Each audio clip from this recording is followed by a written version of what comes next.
What's up mga EKSENA? Welcome back to my world, ELMAR'S World, where we vlog about music and subculture in our local scene here in the Philippines, or what we call OPM. As you can see, I'm wearing my Peace logo shirt. You can order it on Shopee for a fair amount.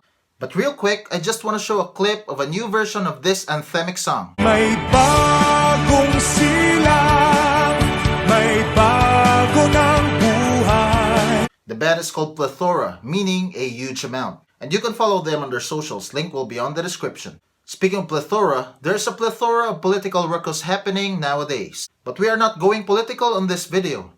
We're just gonna share a little bit of a rare info about this great presidential aspirant. Ferdinand Emmanuel Bongbong Romualdez Marcos Jr., or most popularly known as Bongbong Marcos, or in short, BBM. The only boy of the former President of the Republic of the Philippines, Ferdinand Marcos Sr., and former First Lady Imelda Romualdez Marcos. How much of an information do we really know about the Marcoses? With the advent of social media and the internet nowadays, it is now indeed the age of information. But of the many informations that we consume, how much of an information has seen the light of day about the Marcoses? And among those, how much of an information are considered as a propaganda? Some of you may have witnessed a fair amount of conduct of this great presidential aspirant, Bongbong Marcos. But some of you may or may not know certain details that make Bongbong Marcos a relevant thing in this topic. Which begs the question, is BBM a rock star? We are citing some instances that BBM might be a rock star.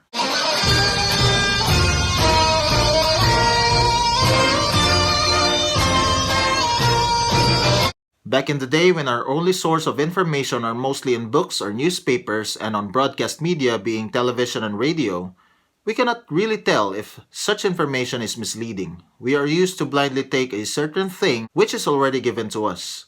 It's just like force feeding, which is swallowing every single thing we are being fed. Thinkers are those few people being ridiculed by the many for visualizing a certain thing that is unaccepted by many. If you've ever heard or somehow read the passage written by Plato on his allegory of the cave, we can clearly see a deep symbolism. A philosopher are those people seeing the light at the end of the dark tunnel. Trying to awaken the masses has a great chance of being ridiculed. Talking about Marcoses back in the day are considered a taboo topic. Knowledge about them is somehow forbidden. Knowledge that is deemed as taboo or somehow forbidden are those facts that are indeed sacred. People fear what they don't understand. As the saying goes, ignorance is the root of all evil. And where did ignorance come from? It came from fear. Fear then becomes hate. And when you hate, you reject. And when you reject, you become ignorant. Just like how rock stars are being hated for how they live. When a majority of people only see what's on the surface and what the public may deem those things as it is.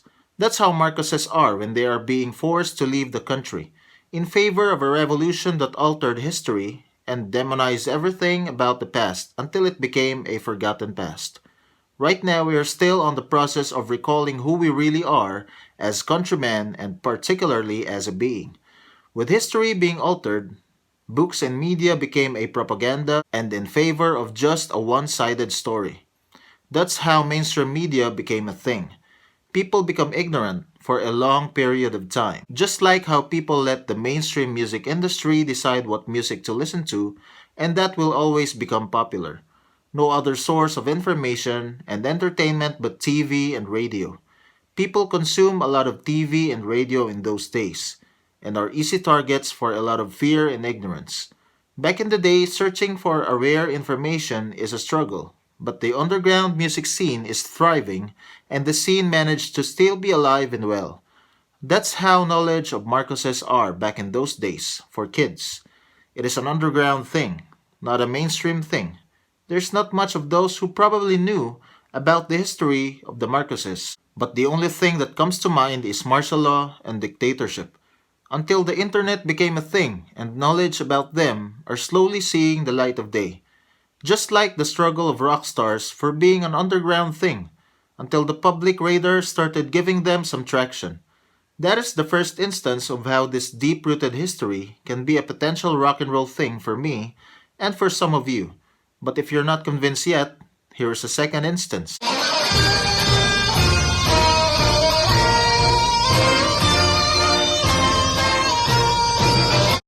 Long hair for guys has always been an issue, at least in the eyes of the elderly and the public.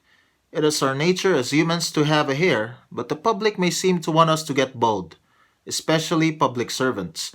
But not the great presidential aspirant Bongbong Marcos or BBM. When I tend to look up some of his old photos, I got this idea that BBM is somehow the most emo politician around. You may laugh at the thought, but I mean seriously. Some of his photos may have him in short, more military kind of cut, but most of them are him wearing the emo look. The black and white one showing a younger Bongbong Marcos with his father is the coolest one, at least for me, in most of his looks. The origin of that bangs emo haircut would probably be the Beatles back in those days. You see, BBM is born on the late 50s, so he obviously have witnessed the 60s wherein the Beatlemania is predominant. He also is influenced by the hippie fashion statement. Here are some of his photos in a hippie aesthetic.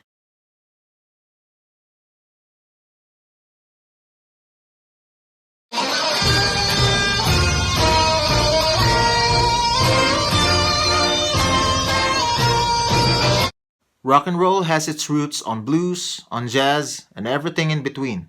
But a blues rock and jazz fusion would be Jethro Tull, a British rock band which I think are one of the influences of the great presidential aspirant Bongbong Marcos.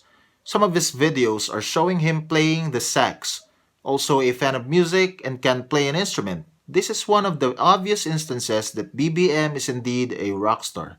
He talked about it on one of his interviews, the one with Lord Vera at Wasak TV show. Hindi, meron na naman ako. Bakit saxophone napili mong instrument? Actually, flute. Nag-umpisa Flute yan. talaga? Alam mo kung bakit? Jethro Tull. Huli mo. Sabi na nga ba eh. Ian- 70s yun. Ian Anderson, Yun. Jethro Tull. Eh, kakalabas nun yung plakang Thick as a Brick. Maalala mo. Gusto ko yung plaka.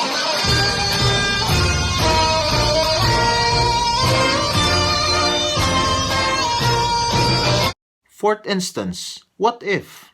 Presidential aspirant Bongbong Marcos never desired to enter politics. He stated it on one of his interviews.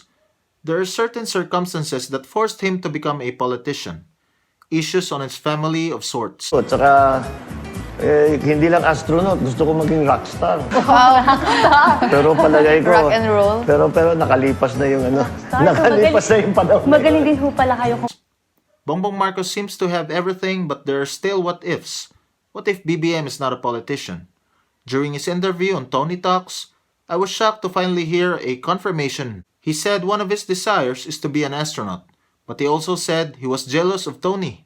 He also wants to be a musician, a rock star at least. Tony then asked him, who are some of his influences or idols? He said Jagger and the Rolling Stones, the Beatles, The Who, the big three of the hippie era. He also became friends with them eventually. Oo. rockstar nga daw po kayo. Ay, yun. Dalawa lang ang ambisyon ko nung maliit. When I was about 12 years old, maging rockstar, maging astronaut. Sinong idol niyong rockstar nun? Stones, with Jagger, well, the Beatles, all of them, the Who. I became friends with all of them eventually. Oh, really? No,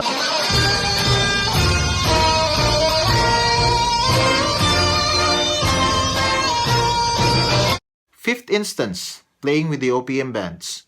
Bands like Juan, particularly Mark Abaya, the Bloomfields, and Imago were on an event on Feb 15, 2010, entitled Musikerong OPM para kay Bongbong sa Senado. On that event, BBM showed off a lot of his skills in playing sax,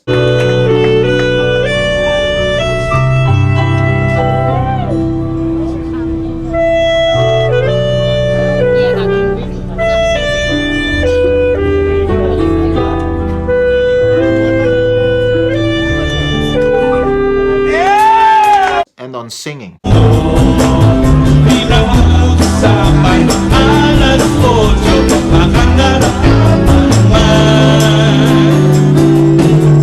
There's nothing obviously more rockstar than that. Rock and roll is a spirit, an idea, a revolution, a state of mind. Being in a band can be a more preferable thing, but it does not mean you should be in a band at least if you're a rock star. Rock stars nowadays have gone back to its roots. Going solo, the gatekeepers may not deem them as rock stars, but later they will become accepted as an essential contribution to the culture. With people now waking up and knowing about the Marcoses, I can now see this as an age of awakening or age of Aquarius.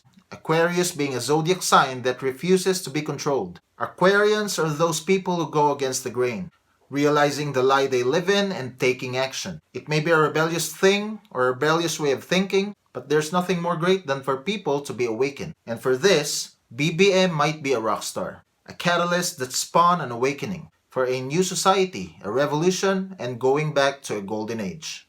Okay guys, thanks for watching. Now if you enjoy this video, drop a like, comment down for a shout out, share, follow me on my socials, the link will be down below in the descriptions.